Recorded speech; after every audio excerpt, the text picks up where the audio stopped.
사회적으로 핫한 이슈를 키워드로 알아보는 핫키워드 시간입니다. 김규리 캐스터 안녕하세요. 안녕하세요. 이것을 잘하면 돈이 굴러 들어옵니다. 바로 연말정산인데요. 해마다 해야 하지만 귀찮고, 하지만 세테크야말로 재테크의 기본 중에 기본이겠죠. 우리가 알게 모르게 내는 많은 세금도 아끼면 큰 돈이 될 수 있는데 연말정산, 지난해와 달라진 부분들이 있습니다. 오늘 핫키워드에서 콕콕 짚어보겠습니다. 네, 벌써 연말정산 이야기를 할 시즌이네요. 시간이 참 빠른데요. 작년과 올해 가장 크게 달라진 점 어떤 걸 먼저 꼽아볼 수 있을까요? 네, 우선은요, 형식적인 면입니다. 회사에 서류를 제출하는 거 사실 굉장히 복잡했죠. 회사에서 일일이 간소화 자료를 받아서 제출하는 걸 챙기는 게 쉽진 않은데요. 앞으로는요, 사전에 신청만 하면 이 복잡한 절차 모두 생략 가능합니다. 우선 회사에 신청서를 먼저 제출하고요. 홈택스에 들어가서 자료에 틀린 부분이 없는지만 확인하면 됩니다. 혹시 회사에 제출을 원치 않는 자료도 있다면 그건 또 따로 제외하는 것도 가능합니다. 네, 그동안은 연말정산 신청하고 나면 결과를 미리 알 수 없어서 답답했는데요. 이 부분도 해결이 된다고요. 네, 이 소식 반기는 분도 많을 것 같습니다. 국세청이 연말정산 예상 결과를 확인할 수 있는 미리 보기 서비스를 개통해서 올해부터는 연말정산 예상 결과를 미리 확인할 수 있게 됐는데요. 여기서 미리 확인한 뒤 남은 2달 동안 어디서 어떻게 돈을 더 써야 소득공제와 세액공제를 더 챙길 수 있는지 계획을 세우면 좋겠죠. 그래서 남은 기간 필요한 부분이 있다면 소비 패턴을 바꿀 수도 있습니다.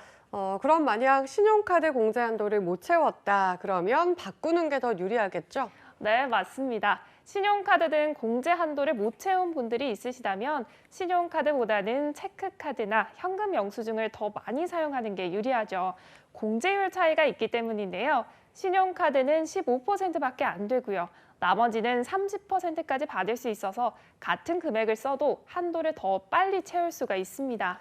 네, 소비가 늘었을 때 추가 공제 계획을 세우기가 더 좋아졌는데요. 그렇다면 지난해보다 혜택이 더 늘어난 부분도 있을까요? 네, 있습니다. 지난해보다 소비가 늘어난 사람들에게 공제를 좀 더 해주는데요. 신용카드와 현금 영수증 사용 금액 같은 걸 보는 겁니다.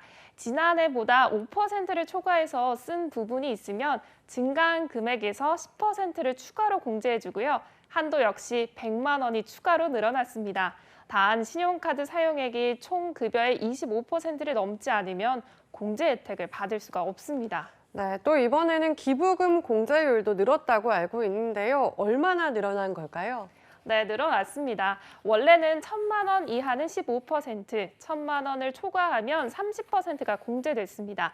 그런데 올해 기부금만 여기에서 5%씩 올라갑니다. 그러니까 1,000만 원 이하로 기부하면 해당 금액의 20%를 공제받을 수 있는 건데요. 아직 기부를 더 할 금액이 남아있다 이런 분들이 혹시 계신다면 올해 안에 하는 게 유리하겠죠. 왜냐하면 내년에도 이렇게 혜택을 줄지는 알 수 없으니 고려해 보시면 좋을 것 같습니다. 그런데요, 연말정산 시즌이 다가오면서 세금을 조금이라도 아껴보려고 연금저축이나 IRP 같은 연금 상품 가입을 고려하는 분도 계실 텐데요. 이 주의가 필요합니다. 네, 맞습니다. 세액 공제를 해주는 금융 상품들도 많이 나오다 보니까 가입 고민하는 분들도 있을 것 같은데요. 네, 특히 사회초년생이라면 신중하게 가입해야 합니다. 세금을 아끼는 세제 혜택 연금 상품으로 연금저축과 개인형 퇴직연금, IRP가 대표적인데요. 하지만 둘 다 중도 해지하지 않고 55세 이후 연금으로 받아야 세제 혜택을 누릴 수 있는 상품들입니다. 중도 해지하면 세액공제를 받을 수 있는 납입액과 운용 수익에 대해 16.5% 기타 소득세가 적용되고요. 자칫 혜택은커녕 손해를 볼 수 있습니다. 따라서 세액 공제 혜택과 결혼, 주택 구매 등 중단기 자금 마련이 목적인 사회초년생이라면 주의가 필요합니다. 비슷해 보이는 절세 상품이라도 장단점이 각각 다르니까 목적과 해지 가능성까지 고려해서 꼼꼼하게 비교해보고 가입하시기 바랍니다. 네, 연말정산 조금만 더 신경 쓰면 한 푼이라도 더 돌려받을 수 있는 만큼 꼼꼼하게 챙겨보시기 바라겠습니다. 자, 지금까지 핫케어드 김규리 캐스터였습니다. 고맙습니다.